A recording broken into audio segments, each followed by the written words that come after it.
জয়েশ কামদার কাণ্ডে চাঞ্চল্য, শত কোটি টাকার লেনদেনের অভিযোগ। ইডির তদন্তে উঠে এলো বিস্ফোরক তথ্য। ধৃত ব্যবসায়ী জয়েশ কামদারের সংস্থার সাথে সোনা পাপ্পুর 1.5 কোটি টাকার লেনদেনের কথা আদালতে জানালো এনফোর্সমেন্ট ডিরেক্টর।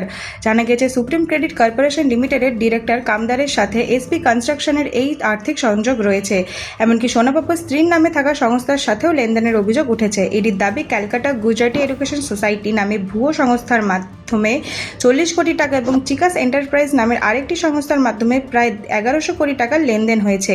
এর মধ্যে মাত্র 4 মাসে 500 কোটি টাকা নগদ জমা করা হয়েছে বলে জানা গেছে। কামদারের ডিজিটাল ডিভাইস থেকে পাওয়া তথ্যের ভিত্তিতে তদন্ত চলছে। ইতিমধ্যে 25টি ভুয়ো সংস্থাকে ঘিরে তদন্ত শুরু করেছে ইডি। ঘটনায় চাঞ্চল্য ছড়িয়েছে ব্যবসায়ী মহলে।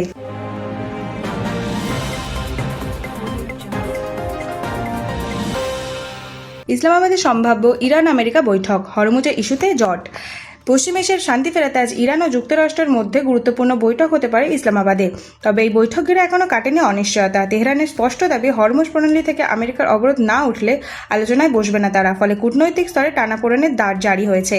বিশ্লেষকদের মতে, এই বৈঠক সফল হলে পশ্চিম এশিয়ায় উত্তেজনা অনেকটাই কমতে পারে। এখন নজর শেষ পর্যন্ত দুই আলোচনা টেবিলের বসে কিনা।